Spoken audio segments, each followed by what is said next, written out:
Welcome to Sober Sunrise, a podcast bringing you AA speaker meetings with stories of experience, strength, and hope from around the world. We bring you several new speakers weekly, so be sure to subscribe. We hope to always remain an ad-free podcast, so if you'd like to help us remain self-supporting, please visit our website at sober-sunrise.com. Whether you join us in the morning or at night, there's nothing better than a sober sunrise. We hope that you enjoy today's speaker. Hi everybody, I'm Pete. I'm a recovered alcoholic. Grateful to be alive and sober and at a sacred place called Alcoholics Anonymous. And first things first, thank the group and Derek for this invitation to me to share tonight my experience, strength, and hope on steps 1 through 7. I've learned many times by doing this, regardless of what I've done the day before, the week before, when invitations like this are extended to me, it simply shows that God has spoke through a good conscience and your spirit has extended an invitation to mine. And when that stuff happens, we commence shoulder to shoulder upon a common journey. And when we follow a few simple rules laid out in the big book Alcoholics Anonymous, not contemporary AA, but Alcoholics Anonymous big book, when we follow a few of those simple rules, we can get rocketed, catapulted to a place called the sunlight of the spirit, or very simply a word called bliss. So I thank you for this invite for me to be here and share about steps 1 through 7, and I'll come at you experientially about 1 through 7, not about what I think or feel or my opinion on it, because that's useless to an alcoholic who needs a solution, and it's useless to people who want to talk about the solution. It's kind of like getting in the car and going to a meeting and talking about the 9th step, what you would do if I was in the 9th step. I don't want to know about that. I want to hear from someone who's done the 9th step, who can teach me how to do it, what their experience were like. We can be around here a while and acquire a lot of knowledge. If we work with this book with the sponsor, we'll acquire knowledge. I mean, how could you not? Sitting down doing assignments out of the big book. But I can't say this enough to encourage you to bypass the knowledge and just seek experience. The knowledge you'll acquire, but we need to be really careful, because the very things that take me to God can be the very things that block me from God. And it's called worshiping intellect, worshiping the knowledge, worshiping the methodology in the big book Alcoholics Anonymous. And it's a subtle shift that happens, and it boomerangs on us, because we go from having all this information and having a little bit of an experience to get the experience, I feel good, and I know what I need to do. And we throw soundbites out in the back of the room and tell the newcomers, well, read page 24 or read page 44 or something like that, and we fall in love with our own intellect. But when we go home and hit the pillow, we wonder why we're really living on page 52 and not experiencing what the promises talk about in steps 10 and 11. Now, contemporary AA will tell you right up front, as long as you put the plug in a jug and don't drink and go to meetings, as long as you're sober, you're a winner. And I'll argue with that, I'll challenge that with any real alcoholic. Because putting the drink down is just the beginning of this. I mean, I put the drink down because I was locked up in jail a few times. It had nothing to do with being a recovered alcoholic. It had very little to do with being on this path. It just meant I was taken away from my medicine for a little while. So again, seek experience. If you're new and you're just starting out on this path, you don't need to seek for belief, you don't need to seek for faith. Seek experience, and you will take care of your faith and belief. And if you're on this path a little while, wondering why, wherever I go, there I am, and it's unmanageable. I'm living on page 52 and I can't get away from it. I'm hitting a wall, I'm flatlining in Alcoholics Anonymous. Try reworking the first 9 proposals and seek an experience, and you'll know if it's ego that's keeping you sick, because as soon as someone says, hey, I need to go through the first 9 proposals, I'm not ready to do that. I'll stay here sick, I'll be restless, irritable, and discontented, put on my AA game face, and the solution's offered to me, revisit the first 9 proposals, and I say, no, I'm not ready to do that yet. Ego. Maybe pride, no one should see me going through the work again. And as my sponsor put out to me one time, he said, did you eat today? And I said, yeah. He says, why? You ate yesterday. And then he pressed me. He says, what would happen? I said, well, I would get hungry, and then what? I'd probably get frail and sick and then eventually die. He says, right, so you eat regularly. Well, what about nourishment for the soul? What about nurturing the spirit? What about growing in understanding and effectiveness? What about seeking this power? We forgot that. So I need to continually rework the steps. I get through the first 9 proposals, and the power I get in 10 or 11 will make me move, will allow me to move through the first 9 again and again and again. And I continually smash ego. I continually kill self, all the manifestations of self. It's about growing up spiritually. If we're new in here for the first time, you're kind of being led around by the sponsor. What do I do now? Okay, 3rd step. Okay, 4th step. What do I do now? And then we have an experience. But that's not the beginning and end of it all. Because alcoholism is not done with me. And the sharper I get, the more awake I get in here, my illness gets just as sharp and looks for a crack in the armor. Well, we can't get him or her on booze, but we can work on the relationship angle. Where is he or she unmanageable? The financial angle, the sex, the food, whatever it may be. So I continually go through the steps. We ought to continually go through these steps and kill manifestations of self. Successful living, daily dying. And we have to have God's help. And our book is being really mild and really gentle when they say we have to have God's help. We need God, period. I turn to God no longer for help. Because for me, I have it, I just need a little push. But I must turn all things into the Father of life presides over us all. My book tells me that. God is everything or nothing. So I turn everything to God. Don't ask for his help. I beg him to show me. And he always does. And it's on his calendar. God separated me from alcohol June 23rd, 1980. I'm a recovered alcoholic. And I don't say that to boast, because if I didn't say it, I'd be falsely humble. If I didn't say I was a recovered alcoholic, I'd also be lying to another alcoholic. And the power I've been able to access in Alcoholics Anonymous by going through this work, by living in all 3 sides of the triangle, it has brought me to a place of being a recovered alcoholic, which is the first promise on the title page of the big book, Alcoholics Anonymous. Now, I've had people walk out on me in AA meetings. They didn't like the idea that I brought a big book into an AA meeting. Which is like if you belong to a religious community and breathe, like I'm a Catholic, if I brought the Bible into church, the priest would say, what are you bringing that thing in here for? But it happens in meetings of Alcoholics Anonymous. If you take some experience that you want to share out of the big book or bring the book in there, 20 people walk out. And I've had people walk out on me in the middle of a talk when I said I'm recovered because what they heard was cured.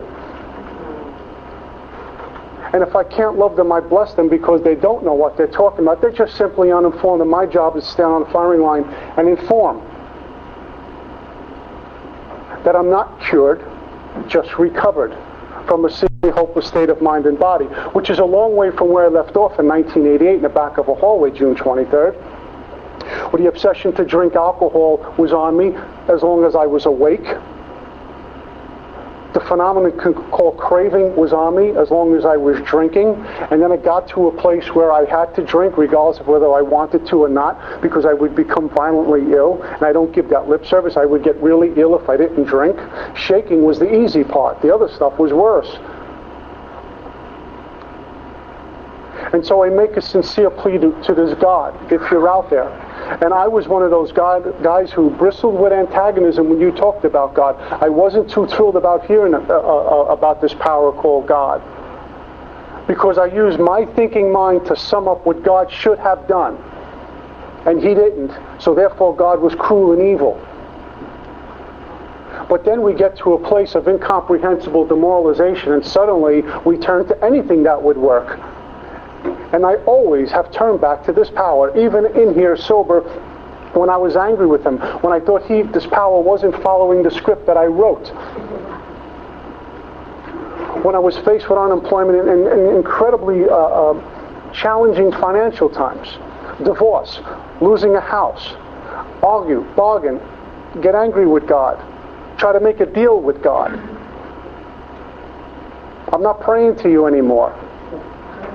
Then I turn back. Father, please show me what to do. But I'm a recovered alcoholic. And I'm very grateful for that. And if you knew me when I was drinking, you'd be grateful too, trust me. My home group was a Vision for You group. We meet in Union, New Jersey, which with traffic is about 2 hours from here. MapQuest told me 26 minutes. So I'm going to call up the head MapQuest guy, then I'll have to write inventory tonight. We're in Union, New Jersey. We meet tonight at 7:30 to 8:45. And we're a group that talks about the solution, experientially, from the big book, Alcoholics Anonymous. And if you want a solution how to recover, you can visit our group. And somewhere within that hour, you'll have an awful lot of information on what to go home with, what to do in order to recover, who to look for, sponsorship. We have traditions meeting, a quarterly traditions meeting. And I will tell you, most people in Union, New Jersey don't like us. They hate us. They have names for us. That group, those people don't go there. Right. Then they hit a bottom and they trickle into a Vision for You group looking for a solution. And the members who are on this path do not say, I've never heard it, or nor have I ever seen it, say, those are the non-big book people, the heck with them. We stand at the door ready. So we can show them a path to get free. Bill said something like, AA will destroy itself from within, not from without. You know what's happening in a lot of AA? It's the big book dumpers against the non-big book people. Those people, it's us and them. And what's really sad is the people who are claiming this book with their lips who are doing it. See, if someone's never walked through the big book and never had an experience with the work and never experienced the sunlight of the Spirit, is not really free, but is in AA untreated. Well, what do I expect if they look at the steps and say, stay away from that? If they see someone with a big book and say, stay away from them? What would I expect? Someone who may be untreated. Let me be a teacher. But how sad is it when people who have this book and have had an experience and get back to worshiping intellect and their emotions and their thinking mind, stand at the door and say, those are the non-big book people, those are the don't drink and go to meetings people, stay away from them. Challenge that. Challenge what they do in those groups.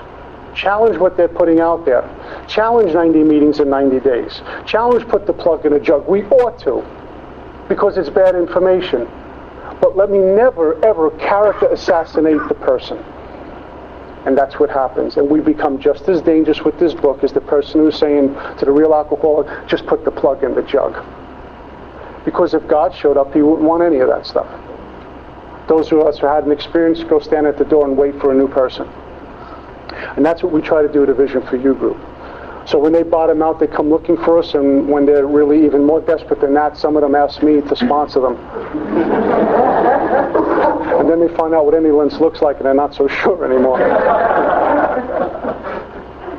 My first home group was a group called the Free Spirit Group over in Bensonhurst, Brooklyn. I was a member there for a good part of my sobriety, and we were up against it many times with this book and this information.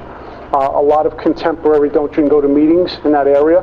And there was another group, they weren't too thrilled about hearing us coming in to give a talk, but I learned great lessons there, and I met great people, giants in Alcoholics Anonymous, great teachers, and one particular gentleman who walked me through this book. And then I found out a hard way, in a very challenging way, that if my teacher isn't growing in understanding and effectiveness, I can outgrow my teacher or my sponsor. And that was a tough one for me to come to terms with. Like, I felt disloyal, ungrateful to go out and seek a new teacher. But I was brought to a crossroads. And a new gentleman was put in my life. I prayed, Father, I need a new teacher. What do I do?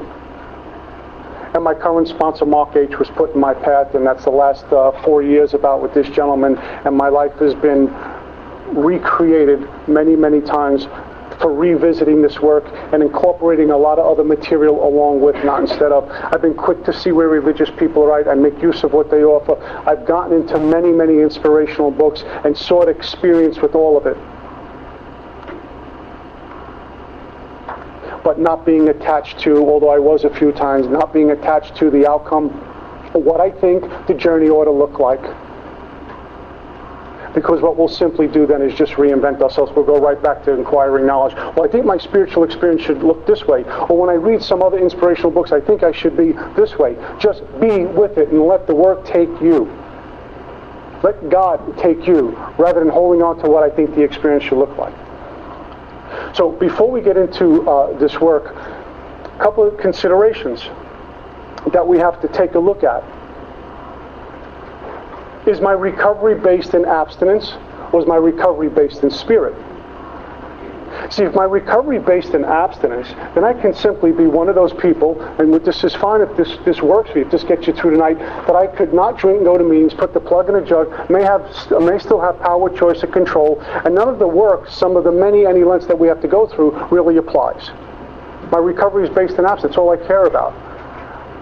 It doesn't interest me to examine what type of person I be in all my affairs. I don't care about making amends. It's their fault. I just didn't pick up today, and that's all I care about. And we have that because you'll hear some members say, I'm not drinking, that's amends for everybody. That's enough amends. That's amends to everybody. I didn't pick up the drink today. Right. Or is my recovery based in spirit, which this work is aimed at? This work is aimed at spirit, not the thinking mind where the main problem for me lies. It's aimed at spirit. If my recovery is based in spirit, then I may be one of those people who's suffering from an illness which only a spiritual experience would conquer, which means I have to be one of those guys, or some of our women, who have to go to some of the many lengths in order to get recovered. And some of the many lengths is the third step decision. Well, am I willing to live on terms other than my own? And then going through a fourth step inventory. A thorough fourth step inventory. Looking at me for the first time and not holding up a mirror to you anymore. And some of the considerations our book gives us.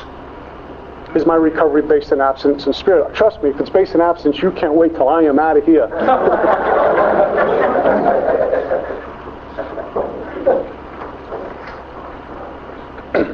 We're faced with, spiritual life or spiritual death. Spiritual death for me, if I don't have this spiritual revolution, if I don't have this spiritual experience, if I'm not reintegrated with this power called God, it's spiritual death for me. And what that simply means is I will be blocked from the sunlight of the Spirit.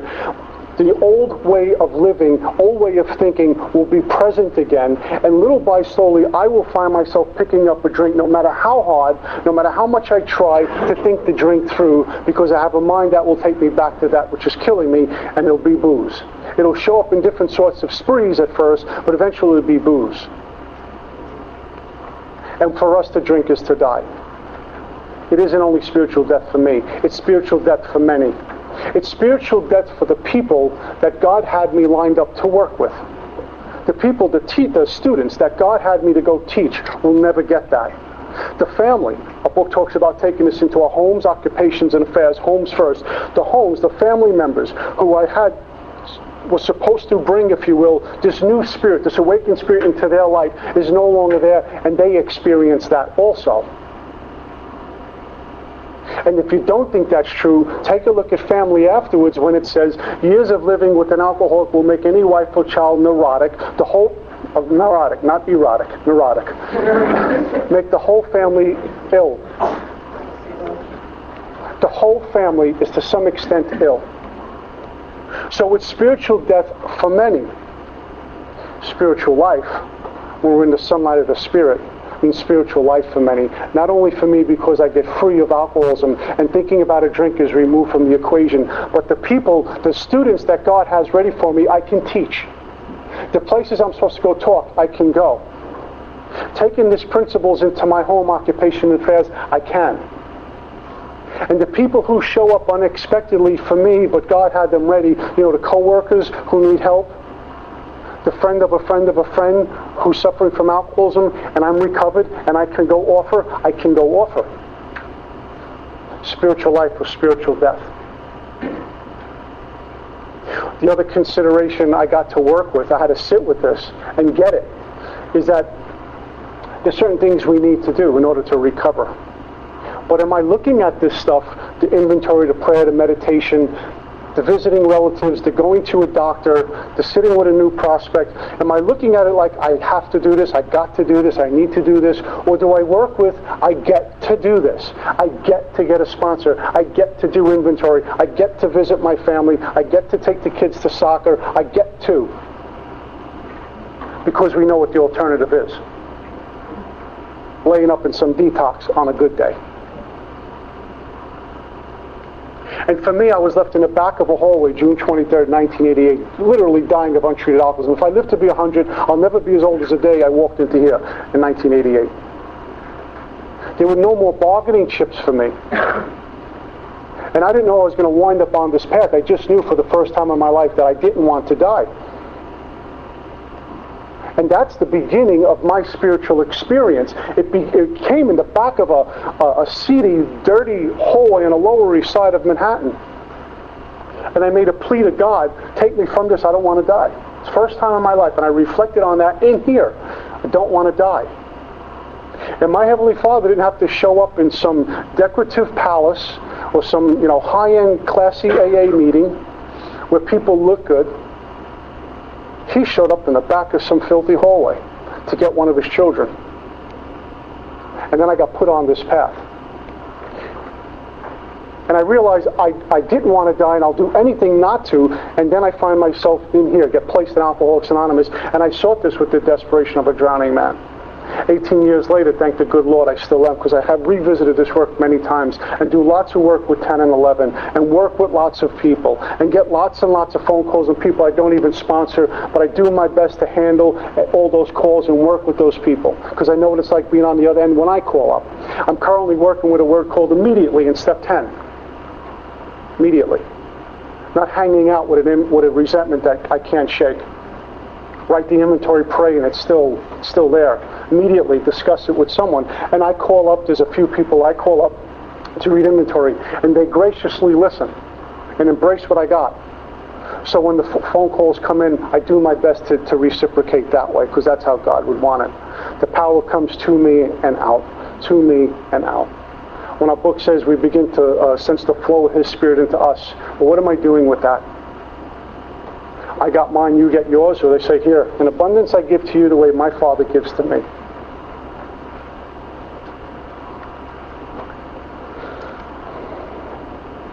After I got out of my 5th treatment center, I had conceded to my innermost self, our book talks about this being the first step, conceded to my innermost self that I was an alcoholic. It didn't mean I was going to recover yet. But when I conceded, when we get to that place of submitting under pressure, where we know it's over, and we'll do anything to keep it stopped. That's a spiritual event when that happens. We have, most of us, this moment of clarity where it stops. The train stops. We get clear. I don't want this anymore.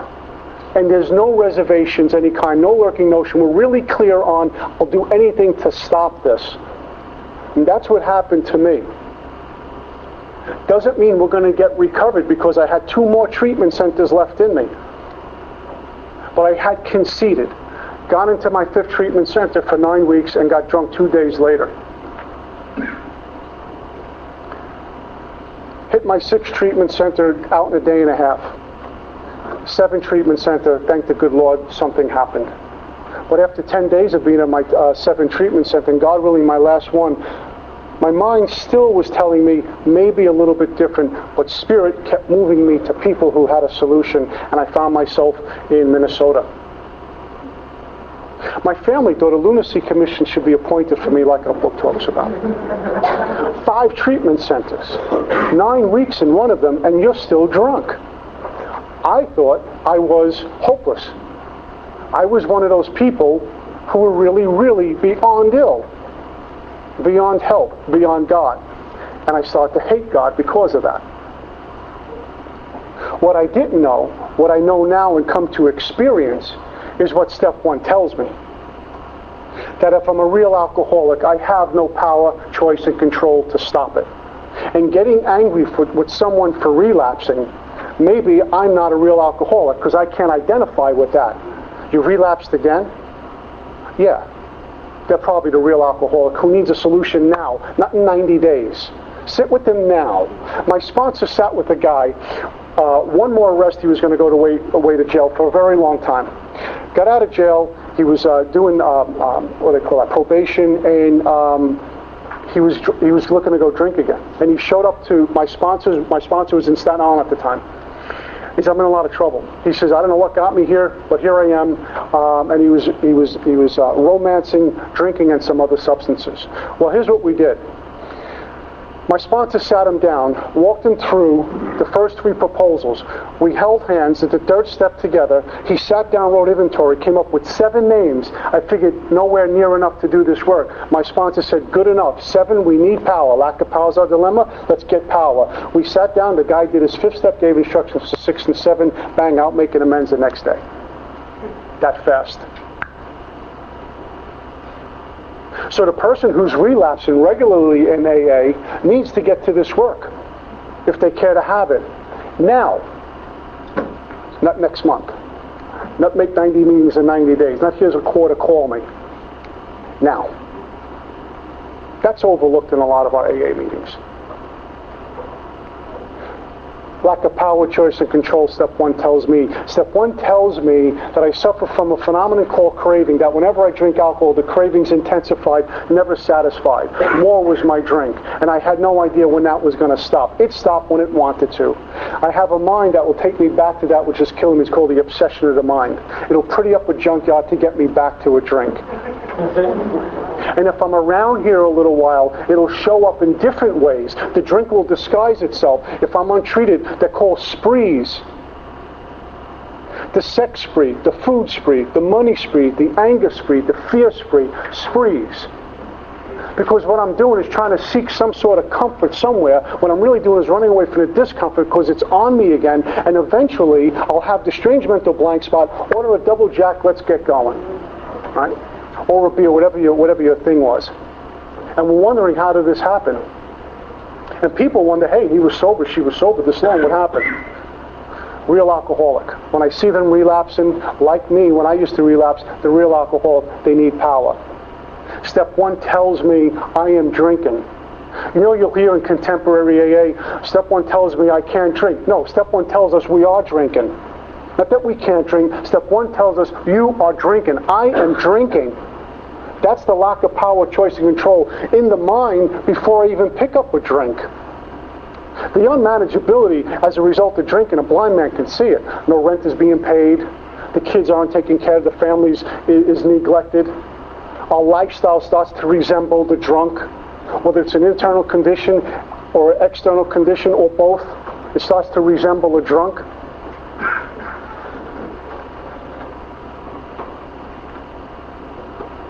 Spiritual malady. What, CNN News, half the planet suffering from a spiritual malady, right?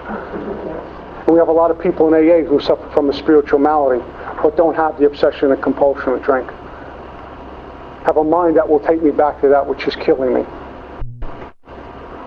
So the lack of power, choice, and control is in the mind before I pick up a drink. Get out of treatment after 9 weeks, my mind said, suddenly the thought crossed my mind that I can drink. It'll be different this time. And I go with it. My current insanity is always listening to a thinking mind. I'm delusional. Right? So step 1 tells me I'm drinking, and I don't know what that day is going to look like. I can't think the drink through. I ran over to page 24 because we'll hear in a lot of, especially these beginners meetings, where they tell a newcomer, think the drink through. Play the tape to the end. First of all, they forgot to tell that newcomer about something that we can experience as a real alcoholic called the strange mental blank spot, which means we're just drunk. Wondering, how in God's name did this happen? At a certain point in the drinking of every alcoholic, we pass into a state where the most powerful desire to stop drinking is of absolutely no avail.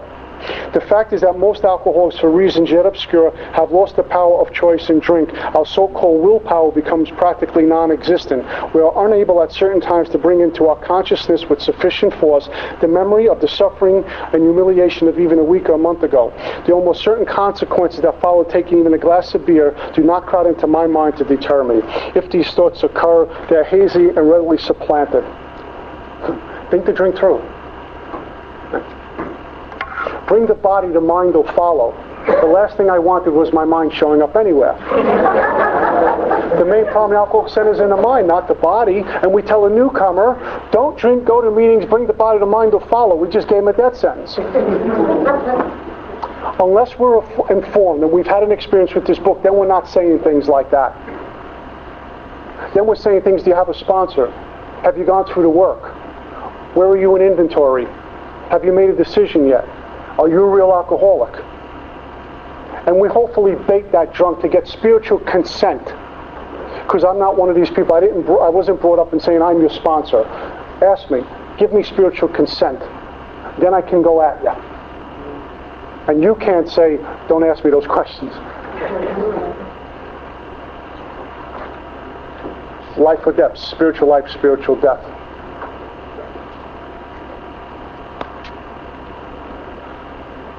Step 1 tells me I'm drinking. I have a phenomenon called craving, mental obsession, spiritual malady. If the problem is in the mind, where my book tells you main problem for alcohol center is in the mind, not the body, where's the solution? I raised my hand and said, well, if the problem's in the mind, that's where the solution must be. The solution is not in the mind. The solution is an awakening of the spirit. When the spiritual malady is overcome, we straighten out mentally and physically. My job is to seek this power. I'm an alcoholic and cannot manage my own life. No human power can relieve me of my alcoholism, and that includes her. We hear it. I'm in this great relationship. Terrific. Everyone likes to have a great relationship. I'm thinking different. I'm feeling good. I'm going to the gym, and we have that little euphoria. And then she says, I don't like you anymore. I'm going to drink.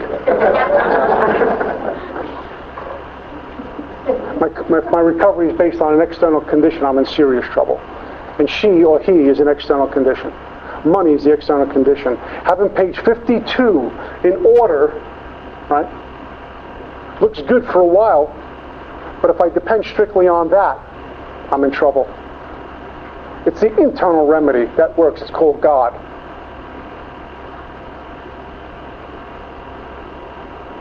Step 1 paints me right into a corner.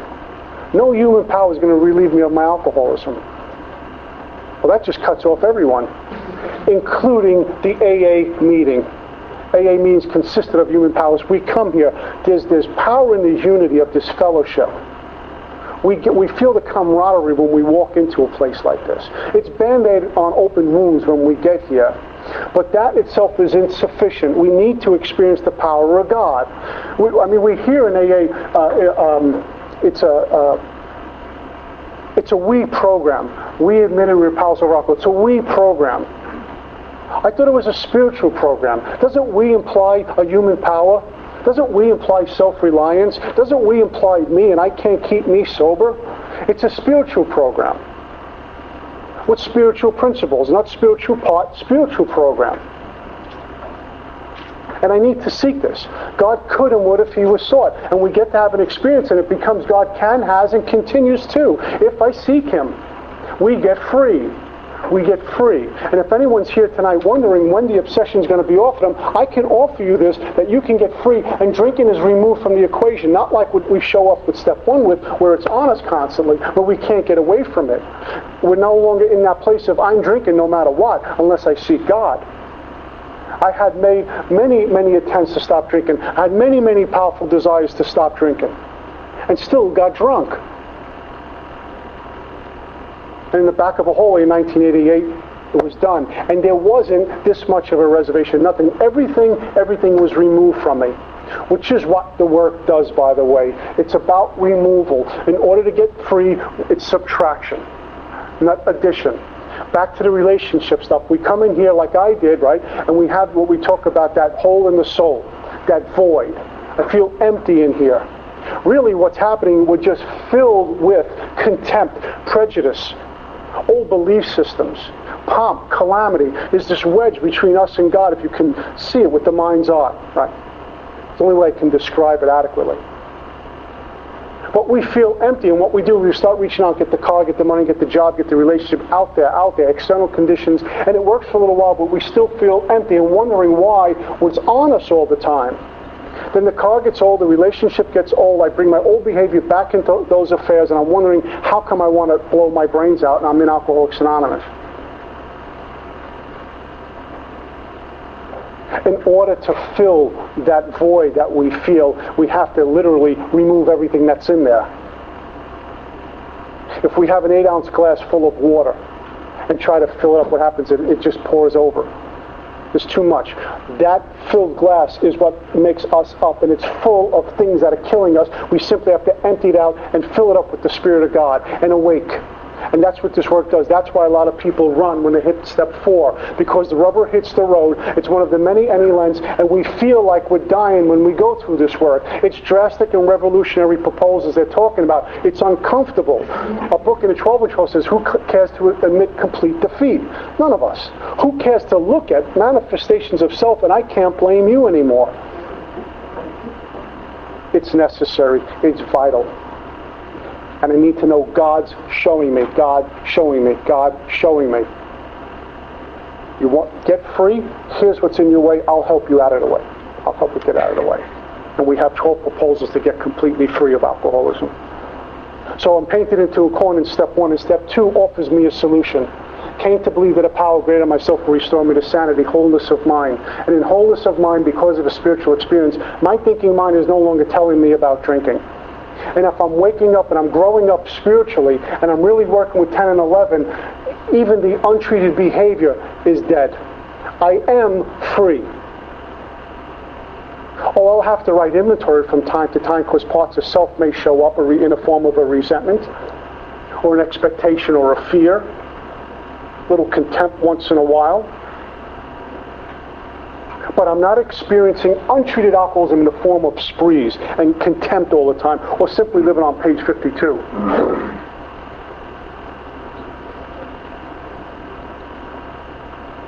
Came to believe that a power greater than myself could restore me to sanity. We have an experience. We start to really believe in this power based out of the experience we have. We seek experience. We show up to this power of God and we're wondering, how do I believe? Who do I believe in? And when we study chapter 2 agnostics, it blows the door wide open on any contempt that we may have when we're talking about God. What a powerful chapter of spiritual literature. Our own conception of God, no matter how inadequate, was sufficient to make the approach. And at the beginning it could be G.O.D., group of junks for good orderly direction. The bottom line here is, am I willing to go along spiritual lines or not? Am I willing? Yes or no? Circumstances in step 1 allowed me to be willing. So step 2 for me offered a solution. It was a pointer to the solution. The way all this work are pointers to God.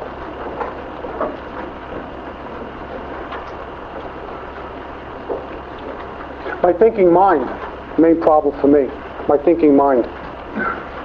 My thinking mind will get me into trouble faster than the biggest person in this room. My thinking mind will do me in faster than the biggest, toughest guy in a bar. My thinking mind will destroy me. The only way I rely on my thinking mind is when it's completely cleared of wrong motives and I'm walking on this path and I still seek counsel. My thinking mind, I use it by making plans, like getting here tonight, making plans to get here, making arrangements to get here. I use it. My thinking mind is set aside, and my way of going through the day is relied upon God and inspiration, intuitiveness, seeking counsel. Clear of wrong motives, I can make a list, a to-do list for today. Need to do this, got to get to work, call the boss, call a client, take the kids to practice, cook dinner, our usual mundane tasks that we do sometimes. Plan it out and I go. I use my thinking mind. When it's using me, I'm driving here and I'm character assassinating the guy from last week who didn't talk about the big book. Right? I'm worried about next week. I'm worried about what happened a week ago. I'm in 10 years ago. I'm in 5 years from now. Only woulda, coulda, shoulda. And that guy at the meeting, and she better not start this. When I come home, dinner ain't ready. And it's just, none of it's good. Why am I driving to this meeting? Why did they ask me to speak? I got nothing to share. I should just go home. There's too much traffic. Thinking mind, thinking mind, thinking mind. That guy asked me to sponsor him. I can't stand him. Oh my God.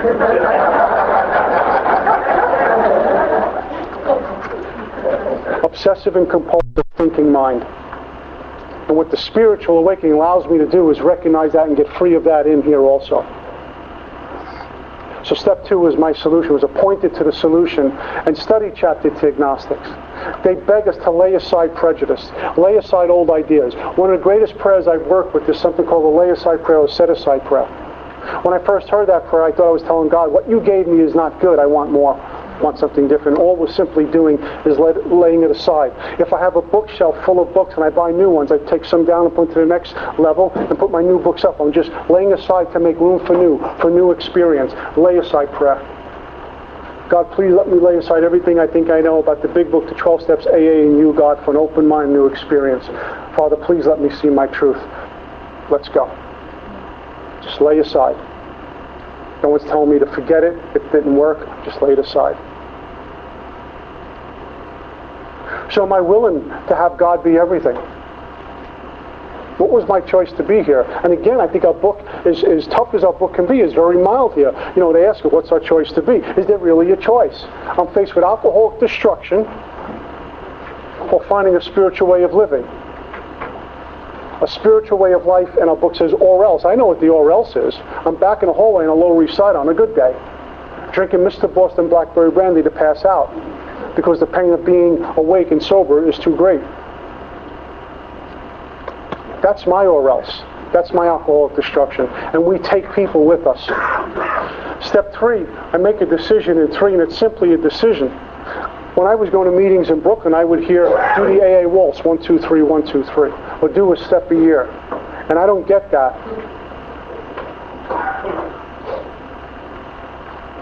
But I do get this, that I had to be willing to live life on terms other than my own, God's terms. I live life on God's terms today, not life on life's terms. I fell miserably living life on life's terms.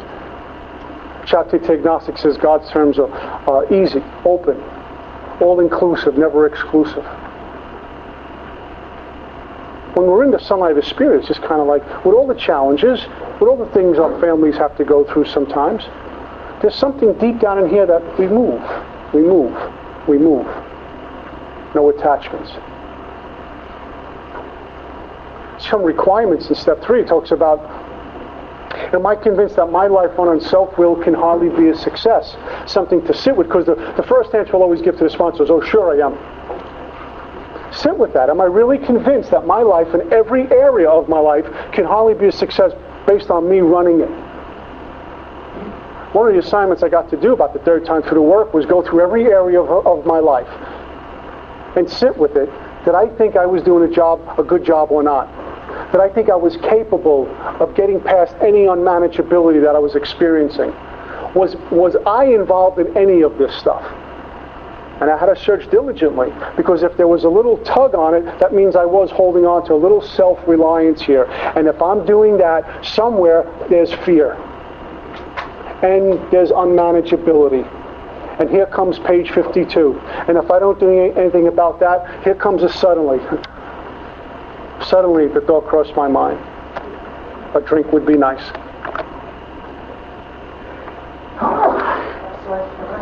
We'll hear lots of times about the 3rd step decision, about turning it over, let go, let God. How do you turn it over? And we can talk for hours and hours. And our book is so precise. Just what do we mean by that? And just what do we do? Can't get any clearer than that. And they show us, what do we mean by turn it over, Peter? And this is how we do it. There's some neat stuff on page 62 and 63, if I can find it. Great promises, 3rd step promises. It says this is the how and why of it. First, I had to quit playing God. Why? It didn't work, right? Next, which means now, I decided hereafter in my drama of life, God was going to be my director. The director tells the actors what to do, right? The director on the set is the boss. Tells the actors what to do. God is the director. He is the principal, we are his agents. I didn't know what that meant. And then I sat with my sponsor. Very simply, Michael Jordan. We all heard of Michael Jordan, right? He's the principal. He hires an agent. He gives the agent power to go out and represent him. He goes back to to Michael Jordan and says, this is what I have. And Michael says yes to this and no to that. We represent God. We are given great power in Alcoholics Anonymous. Page 68 says that God will demonstrate through us what he can do. That's great power. Work with another drunk is great power. We go out and represent God. We're his agents. He's the boss. He's the father. We're the children. Unconditional love. Teach us and guide us. Provide us what we need all the time. I sat with that and worked with those promises for 6 months. Sat with it in meditation. Read the words and sat with it. Because what it tells me on page 63, it says, when we sincerely took this position, all sorts of remarkable things followed. I had a new employer. Being all-powerful, he provided what I needed if I kept close and performed his work well. It tells me, established on such a footing, I became less and less interested in me and more about what I can contribute to life. Less and less about me, more and more about you. And if you shoot over to page 62, I'm consumed with me. Selfishness and self-centeredness are the root of my troubles. It's all about me. One page over, I'm out of the way. What can I contribute to you? What can I give back to this life? Great promise. And the third step prayer is the affirmation of this decision in 3. Where we simply sit with someone. Whether you hold hands or get on your knees, however you do it, the intent is what counts in the third step prayer. Even the wording could be different. If I never heard his third step prayer and I'm sincerely looking to turn my will and life over to God, you think he's going to sit back and say, you missed the word, so do it again. Right? The intent is what's pure, is what counts. My intent pure. But we have a beautiful prayer, and we get to look at it, memorize it. We sit and we say our third step prayer. And then we don't hang around. Let me get my life together. I'm working my third step. How do you, without doing step 4? Because it says next we launched out in a course of vigorous action. Right? Step 4, personal house cleaning. And we go through people, institutions, principles, fear, sex. The principles for me became more and more current belief systems as I did this work, even belief systems I acquired in Alcoholics Anonymous. So we have this 4-column inventory, resentments of all the people. And I had to pray before I wrote, because whenever I didn't pray, I didn't write, or I would justify. I would conveniently forget. The sponsor doesn't need to know about that. And I started to get sick. I could feel the thing in here, this unmanageability. And I sat with my sponsor, and I'll clean up the language, but he says that you made a third step decision to turn your will and life over to the care of God, and he's going to show you what to write. The pen is simply a spiritual translator. God is giving us the information. I need to ask him to be searching, fearless, and moral. Why? To stay away from a drink and be of service to you, and if I go help drunks, great. Primary purpose. And so I began to pray before I write and give thanks when I was done. So I don't walk around with some of the sordid spots I'm going to be visiting in step 4 around in the rest of my day. And I wrote down all the people, went back through my life. I didn't care if there was a resentment at the first inventory, connect with them. I just put people down. That evolved over time. And then I did my second column, why I was angry with the person. In column 1, I didn't write a life story. I don't like Joe. He's a really good guy when I first met him, but lately he's been really kind of funny. And I always say hello to him, and we go on, this thing. And suddenly, I'm really right, and Joe's really wrong. Anger will insist that I be right. It'll insist that I be right. And when we're in a resentment, when we have that retaliation going on in the mind, if you're like me, we're beautiful. We're like Clint Eastwood and Dirty Harry. We come back with the right, comebacks. We know how to maneuver. If you want to be tough, we lay the guy out on the floor, one punch. We're just great, right? On the inside. On the outside, we say, sure, anything you want. We walk away. When we get home, I look at third column, right? Pride. Personal relationships, self-esteem, security, pocket ambition, sex relations. Parts of these areas of my life that are being affected. And our book says we considered it carefully. Why? Because we get to see fear a lot in the third column. Pride. No one should see me this way. No one should know this about me. Why? Because they may not like me. What does that mean? They may stay away from me. What does that mean? I may be abandoned, feel abandonment, which means I'll be alone. I'm going to die. Security, what I need to be okay. They're not giving me what I need, which means they don't respect me, which means they don't care for me, which means they're totally discounting me, which means I'm going to be alone, which means I'm going to be abandoned, which means I'm going to die. Fear in the third column. We'll get to see it. It's a precursor, sets us up for fear inventory in some cases. And I get to write the fourth column. Rubber hits the road. It's all about me here, all the manifestations of self. And then I go sit with someone in 5, and I need to speed this up because we close. And 1 hour and then open it up. okay, so we're almost on the hour, that's why. Okay. Take your time. Go right through 7. How much time is it? We have 2 hours. Be here till next week, don't worry. It'll be good. Thank you, thank you. Fourth column talks about my part, where I was at fault. And it's the first time for me that I could not blame you, even though you may have done some unkind things to me. Even though you have gone out of your way to hurt me. And for some of us, like me, maybe when we were little children, we were bothered by adults in a way that was completely inappropriate. With me? Okay. How do I write down a fourth column? You ripped me off. You robbed money from me.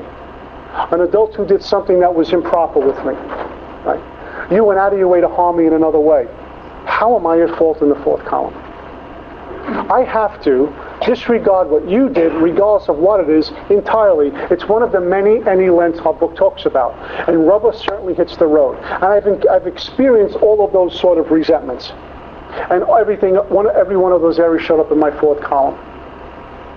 And I remember calling my sponsor saying, hey, I was 8 years old.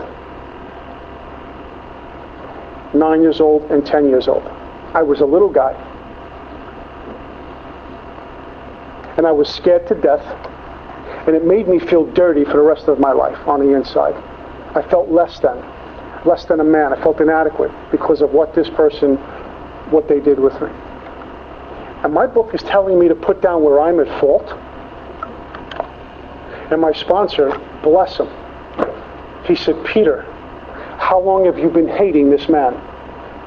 And I'll call my old sponsor, I'll call him Bill. I said, Bill, my whole life. In fact, and I kind of got a little animated. I says, I'm strong enough now and big enough now that if I had him in a corner, I'd look to do some damage. That, he said, has to go. The hate in your heart has to go. Don't need to love this man. Certainly don't need to have a relationship with him. Just stop the hate. It's what's blocking you from getting to the next place. Now, rubber hit the road, and there was a lot of work behind that. A lot of prayer. And a lot of seeking some outside help. I got so free of that, I've been in that guy's company a couple of times. And I didn't pick up a chair and break it over his back. Like my Clint Eastwood thing had going on. Little John Wayneism going on. Get in there. None of it. I got free of that to talk about it to you, and I pray I'm not being distasteful in sharing that with you. Okay. And I share that because over the years, women have come to me and shared that type of pain, but the guys never. Can't. I'm a guy. And I ante that up, and little by slowly over the years, men have come to me and says, I never even told my sponsor that. Can I talk to you about that? We need to talk about that. Or the people who physically hurt me for no reason. I'm at fault where? Hating them, vengeful, spiteful, character assassinating. I had to get past that stuff. It was one of my many lents, and trust me, it was one of my many lents. But little by slowly, I start to get free of that because we're talking about God taking one of his children from point A to point B. What I have to remember here, what I ask you to consider when you're writing inventory is no matter what goes on paper, no matter what sort of spot we get to visit or what shows up, right? What sort of resentment, whatever it may be, it's coming from a loving God. The work we get to put on step 4 is coming from God. God is saying, here, this is what's in your way of getting free. I'm not doing this on my own. The Spirit's moving me. The pen is the translator, and it comes out. And if you've done inventory, you know when you're writing, all of a sudden things start showing up that you just, where's this coming from? Right? It's God. So our inventory, when we follow directions, and please, this ain't lip service, I offer this to especially someone who's never done inventory. If we follow directions, we have a sponsor, and we pray, the fourth step is, in a sense, perfect. You know, we hear this word, I got to write the perfect fourth step. You can't write a perfect fourth step. We can if we turn to God. In spirit, in essence, the fourth step is perfect because we're following directions and God is giving us the information. So therefore it is perfect because God is not imperfect. So those things that I care to forget about when I'm writing, oh my God, I can't believe I'm reliving this, go through it. God will move you through it. It's what's in the way, the obstacles in my path, the obstacles in your path, whatever they may be.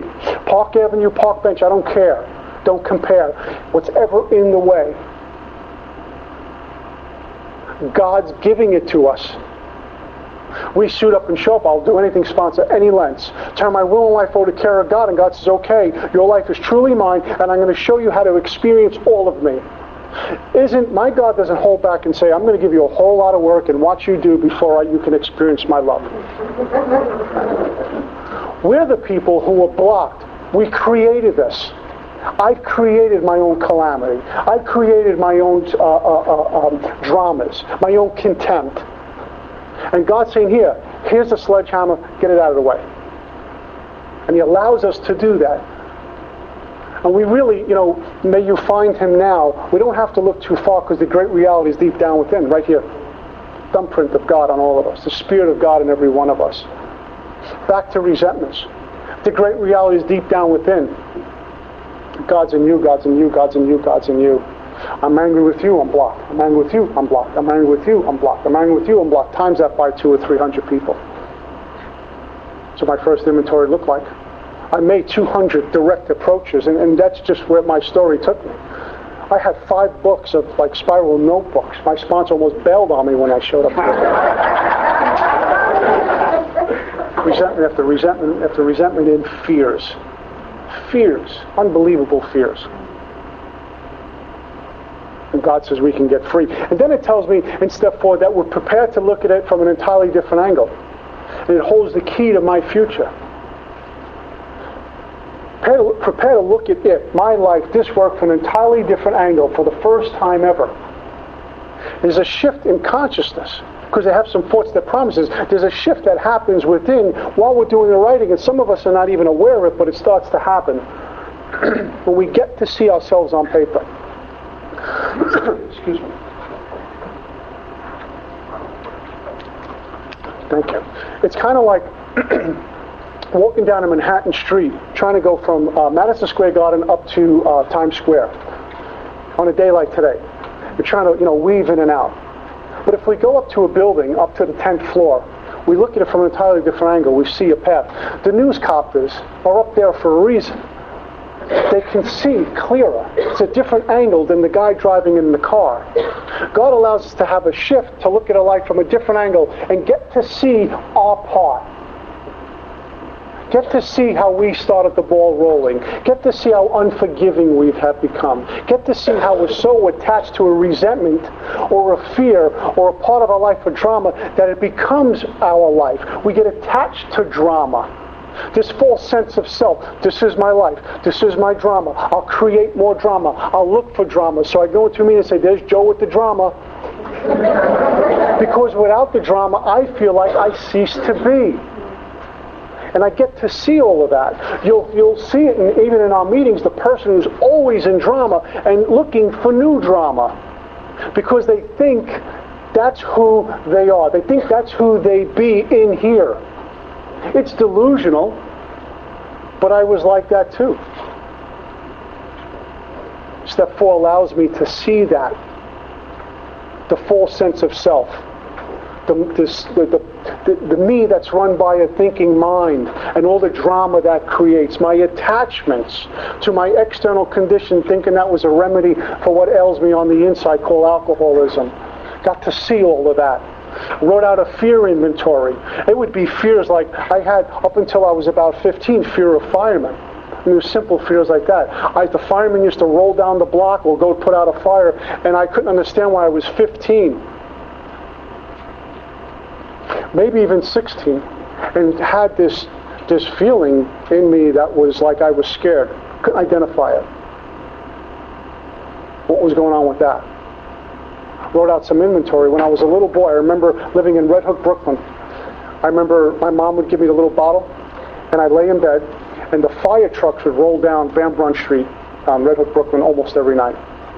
And there was a famous poster that was out of this fireman, this rough-looking fireman, having this little baby. He was taking him out of a burning building down a ladder. My head told me the firemen are going to take me away from mom and dad. It got internalized. 16, I'm still afraid of firemen. I'm writing out inventory, fears come up. Where's this coming from? I got to see that from an entirely different angle. Simple fears like that.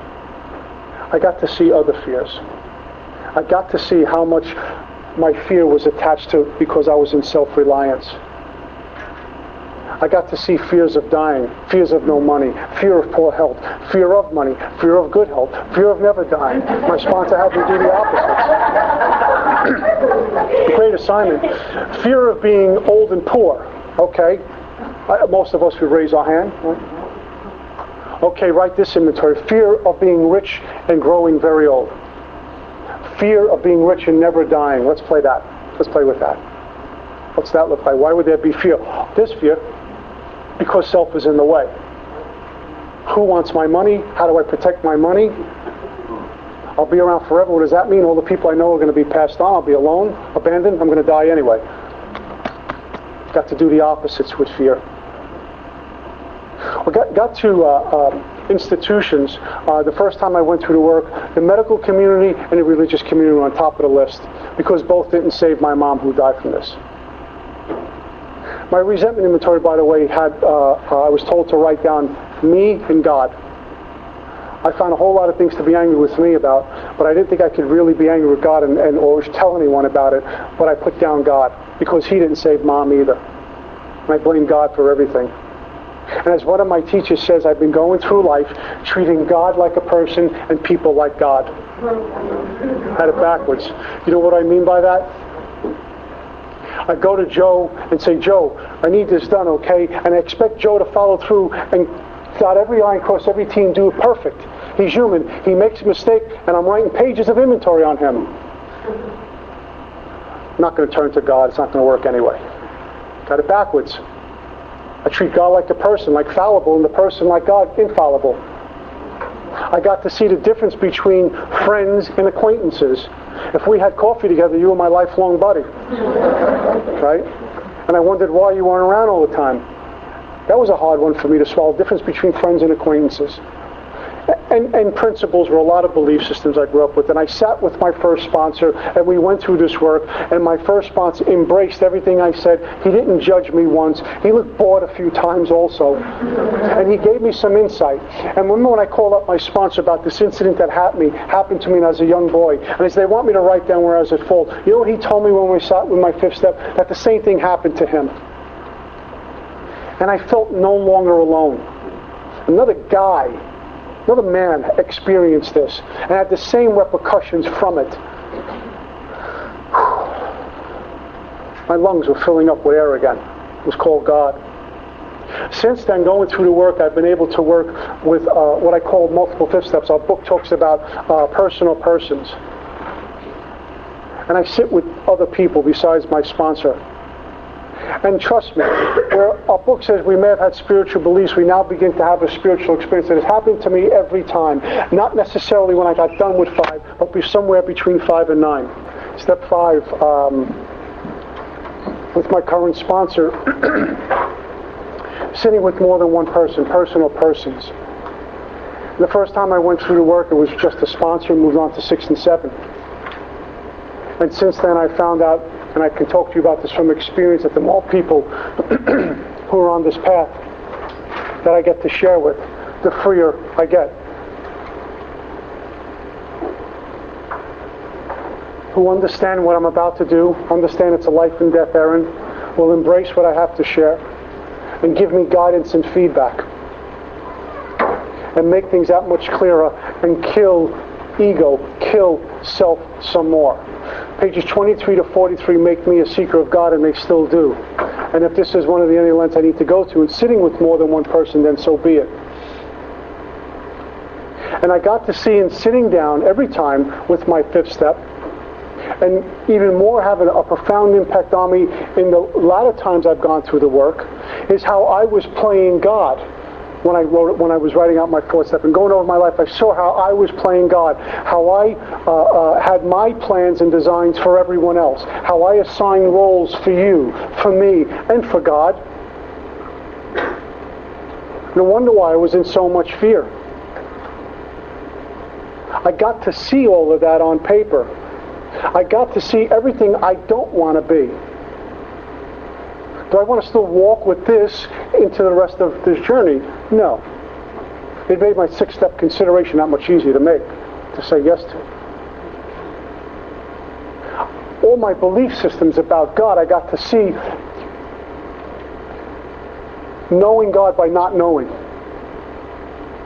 I got to unravel a lot of my belief systems about God. God is this, God is that.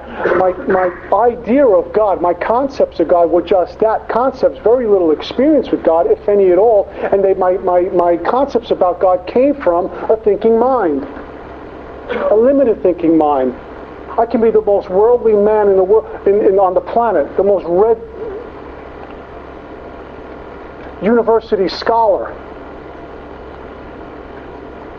And yet my mind, what all it comes up with about God, amounts to a grain of sand on a beach. Because we're talking about infinite power. And all my plans and designs, all my decisions, everything having to do with God were based on what I can see. Like if I step outside of this meeting hall and I look down the block, I'll probably be able to see for about a few blocks. And that's it. Look behind me, the same thing. To my left and right, the same thing. Can't see any further.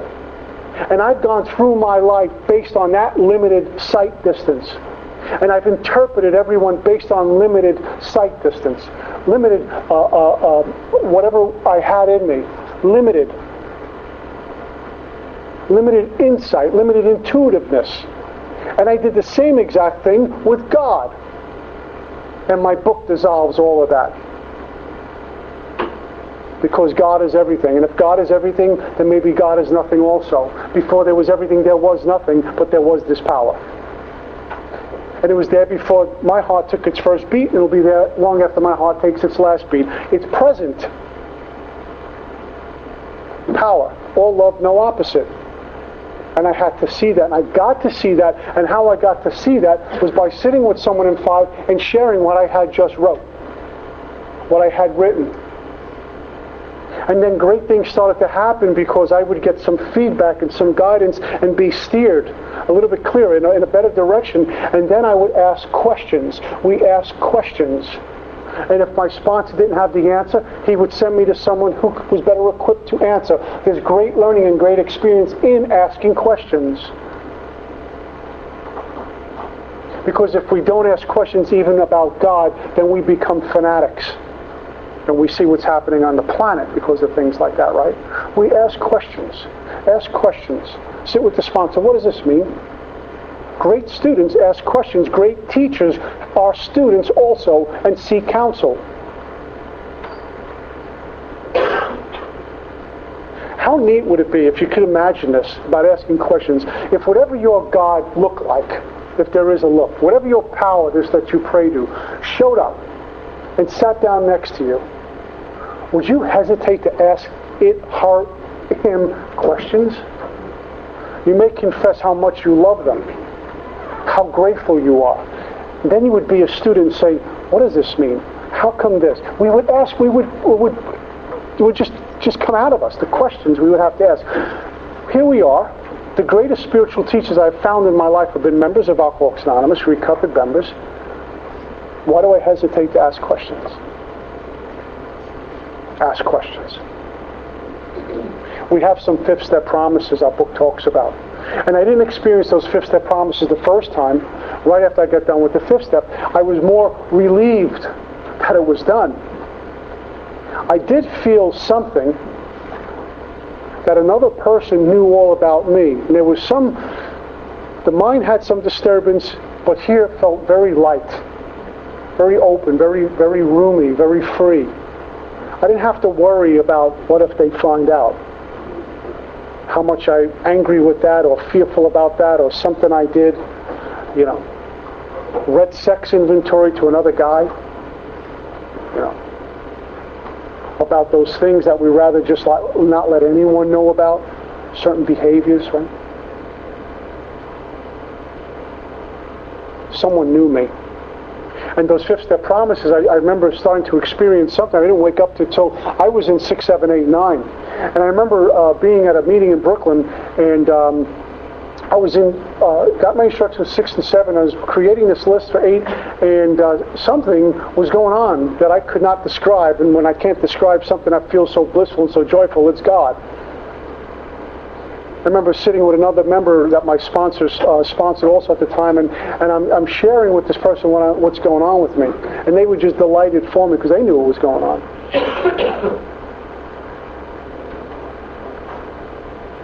Since then, I've sat with a prospect, and then the sponsor, another AA member, and then the sponsor, and shared my fifth step.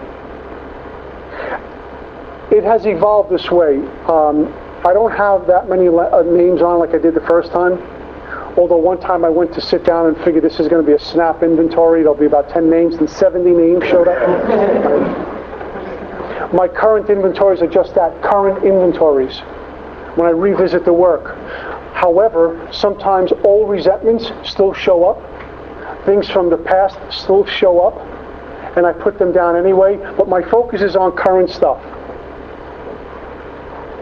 And how I knew I was starting to have a shift, an internal shift within me was this way. I go through the work, I know it was the third time maybe, and a friend of mine from California called me up and he said, "Hey, how's that inventory going?" And he had this snicker about him, this way of laughing, very cynical. And he laughed and says, "How's that sex inventory going?" Right? And at that moment, I knew something changed. Because the first time I wrote inventory, my sex inventory looked like a newcomer's sex inventory. Everything you would expect was in there, right? But this time, a few years removed from the first time, it had little to do or nothing to do with sex. It had to do with my ideas of how men ought to be and how women ought to be, belief systems about our journey. Thinking we were, well, there's an obvious difference, but thinking we were different in spirit. And I'm John Wayne,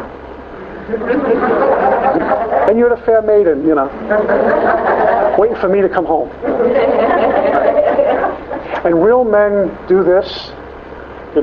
I grew up in a family full of longshoremen from downtown Brooklyn. And real men throw punches first and worry about it later. Anything less than that, you're less than. Now, we've changed, thank God. My dad, watching me do this and my brothers seek that path, he's kind of like softened up a bit. But growing up, it was you throw punches first, worry about it later. Anything less than that, I was less than. And women are supposed to be this way. And I was having trouble with personal relationships. I wonder why. Right?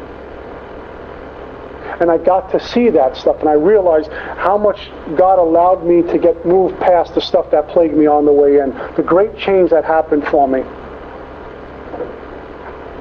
My whole life was full of infidelity with girlfriends and things like that. And meeting the same type of women. Wondering why they hate me and I hate them.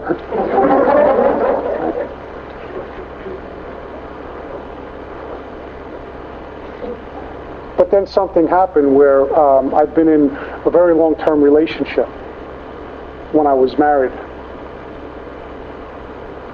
And even after that dissolved and I'm in a new relationship where I'm honest.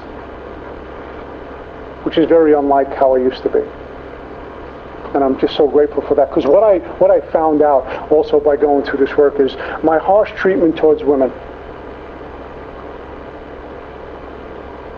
And God has allowed me to treat women like children of God, not like as women, and I'm the man. to seek counsel with women. And I have to get a woman's perspective to see how they approach this. There's a few women in Jersey who are just great teachers to me. And I woke up to that because I had to share something in my first fifth step, and I really dislike men who do this. But there was an incident. I came out of a blackout in downtown Brooklyn on the F train, Smith and 9th Street. If any of you guys know that, it's a big train station. Beating up a girlfriend, ripping her purse out of her and hitting her because I wanted money that she had and wouldn't give to me. Came out of a blackout in that condition. I don't know what happened to her. I don't know where I was before that, but I came out of this blackout in that condition, and she was in tears, crying, and people, just keep walking by because they don't want to get involved. I hated me for doing something, turning into an animal that I turned into. And alcoholism had a big grin on his face because it had two, not one now, in its grip. And that was painful for me to read in my fifth step. What my Heavenly Father has allowed me to do is I don't do that. I've never done that since. And I treat women with respect. I don't 13-step women. I see vulnerability when they walk in here and I direct them towards women. It's the least I can do. And try to be a teacher or a friend or a big brother to some. But not manipulate and deceive. Because my spiritual life depends on that. It's how God allows me to do it. And I'm not making a sacrifice when I do that. With me? It's who I be. And I share that not to think highly of me, but the greatness of God.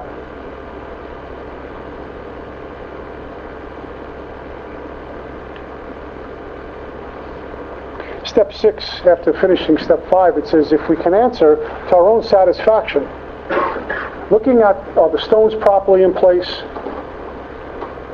they ask us some questions on the bottom of page, I think it's 75.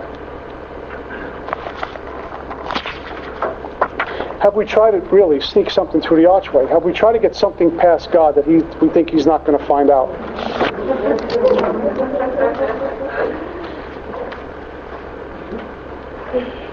Have we omitted anything for building an archway through which we shall walk a free man at last? I thought I was free in the past. Now it's telling me at last you're really going to be free. Is our work solid so far? The stones properly in place? Have I skipped on the cement put into the foundation? Have we tried to make mortar without sand? And it says if I can answer these questions to my own satisfaction, I look at step 6. We're building this archway. I was a longshoreman, a union guy for 23 years. And I know how union guys perform. Shortcut, let's get out of here. Coffee break. That's a generalization, not all union guys. I did. Right? I'm not getting paid, the hell with the archway. Right? I don't want that archway. So God's showing me what to do, and really God is the one who's building it. Using me, building it. Using a sponsor, building it. God's doing it. It'll stand forever. I'm going to pass through this archway free. I look at these questions, and if you break it down to asking, have we tried to sneak something by? Have we kept something that no one's going to find out about? That sex inventory, that fear inventory, that thing that I thought was insignificant. I feel like an idiot for sharing this. Have we emptied up? And if we have, then there's a shift that is great promise. Book says, doesn't to your sponsor's satisfaction, not to the group satisfaction. If we can answer to our own satisfaction, we've had a shift go on here. Power, the lack of power we had, now we're getting some power, and we're using that power. Okay, can I answer these questions to my own satisfaction? Truthfully, yes. Look at step 6. Am I ready to have God take every one of these things? And I consider, am I ready to have God take them all? He better. Because if I don't turn to God and have Him work in those defects and deal with them, they will deal with me. And very often what happens is what gets in the way is the way. This work, we look at it like, what an order, I can't go through with it. The same thing with God. How do I get to God? Oh my God, that's too much for me. What gets in the way is the way. But when we start to unlearn we get free. When we start to subtract and reduce things, take things away, we start to get free. And we get to see that we are beyond form, beyond name. That we're really, truly, and this has been a new thing for me. I've heard a million times, but a new meaning for me, new depth, that we're truly spiritual beings having this human experience. Beyond name, beyond form, beyond content. Same thing with God. Just is. Spiritual being moving from moment to moment to moment to moment. Free or in the grip of alcoholism. We look at step 7. The prayer has very little to do with me. The prayer has a whole lot about me being of service to God and others. And I ask God for strength to go out from here, right here, to do His bidding. Steps 8 and 9, into the world with the Spirit. Go work with others. The second time I went through the work, it became my first step for life, because what I was looking at was the manifestations of self, the defects of character that was still there, that had to go, and if they didn't, they were going to kill me. It was my first step for life. And I suit up with a spirit of willingness to have God remove these things. One of the assignments I worked with the first time was I listed the defects that were revealed to me and listed the opposites of those defects on another sheet of paper. Dishonest, honest. Self-serving, giving. Hateful, loving. And I turned back to God for this stuff. I go through the work the second time with the 7th step, and I do the 7th step prayer, and I remember feeling completely empty on the inside, like I'd never been to an AA meeting in my life. Like I never opened up the big book. I was vibrating on the inside. I was scared to death. There was no thinking about a drink, which is key to this experience, because I found out later on it was truly a God experience. And I was feeling so shaky, like I was dying. I prayed again and went to a meditation after the 7th step prayer. And I sat in meditation. The words that came to me was, Father, save me from me. Which is what I talked about a little bit earlier. Father, save me from me, because I will do me in faster than anyone. And then I called up my sponsor. He says, Mark, here's what's going on. And he says, sounds like you're having an experience to me. Thanks a lot.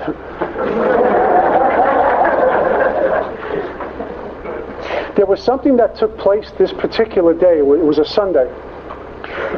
And every fiber of my being wanted to put my hand on the wall and go with old way of doing things, old belief systems. I'm going to get in there. I'm going to go fix it. Get in there, go fix it. Got to get in there, go fix it, because it's going to turn out this way. And I couldn't.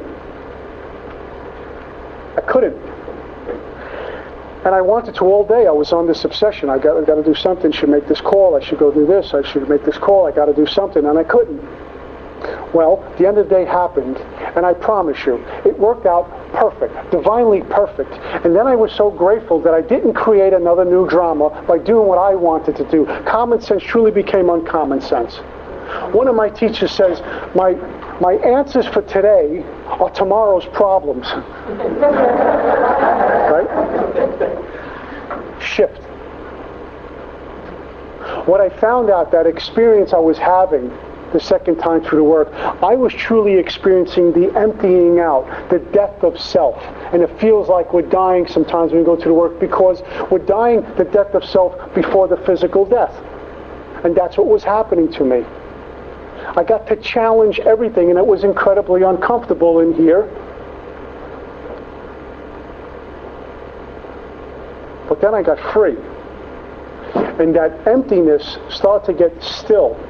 And the mind started to get still. And then I got present and mindful and back to breath. My 8-step list, which came out of step 4, and I start making amends. And I've gone through this work many, many, many times.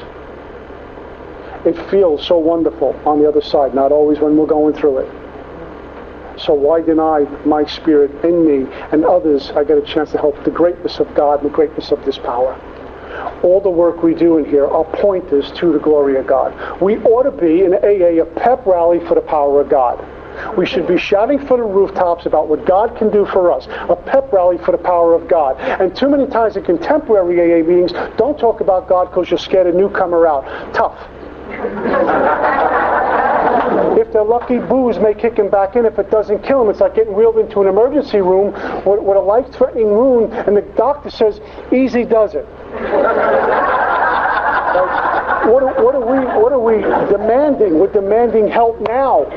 Stop the bleeding. I don't want to die. Help me. Well, what happens when the drunk walks in with one day, state of obsession, dying, and they show up to us? You know, the last place they're going to walk into, but here they are. And we tell them easy does it, but we don't give them a solution. Or the gentleman or the woman who walks in here with 25 years or 20 years or 15 years or 10 years and is dying, is thinking about drinking and suicide and just too afraid to tell anyone because we may think less of them in their thinking mind, and they're thinking about blowing their brains out. They don't know what to do, and we say, well, they got 10 or 15 years, they got it together. Really, how do we know? Or when we tell the newcomer, instead of, I'll sit down and work with you, when they ask us to sponsor them, or we offer this book to them before they ask us to sponsor them and say, we have a solution for you, you never have to drink again. We tell them, make 90 meetings, that we hear, but some meetings, make 90 meetings in 90 days, right? And my book tells me we have to quit playing God because it doesn't work. Aren't I playing God when I tell a newcomer who's in a state of obsession, who keeps relapsing, who can't stop drinking, make 90 meetings in 90 days, like I know they're going to make 90 meetings in 90 days without picking up a drink. If they had the power to do that, what the hell are they doing here? But I play God by saying, Joe, you can't stop drinking, so make 90 meetings in 90 days, make more coffee.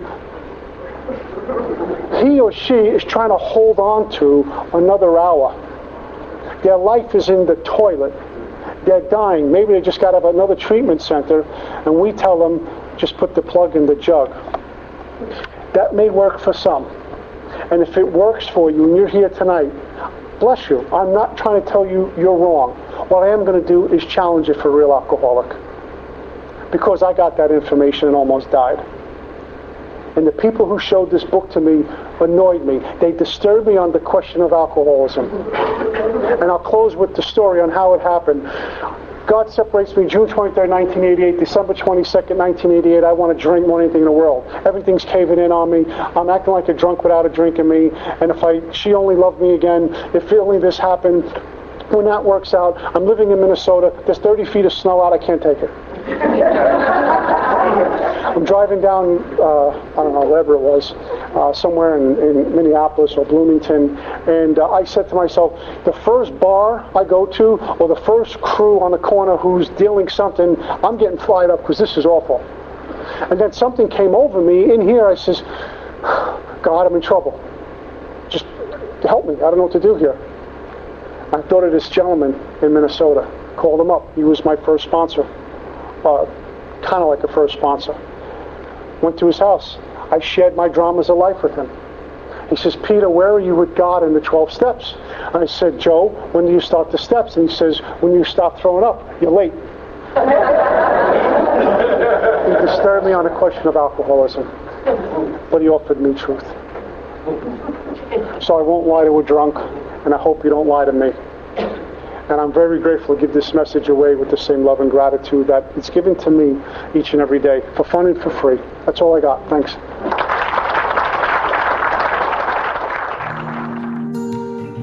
Thank you for listening to Sober Sunrise. If you enjoyed today's episode, please give it a thumbs up as it will help share the message. Until next time, have a great day.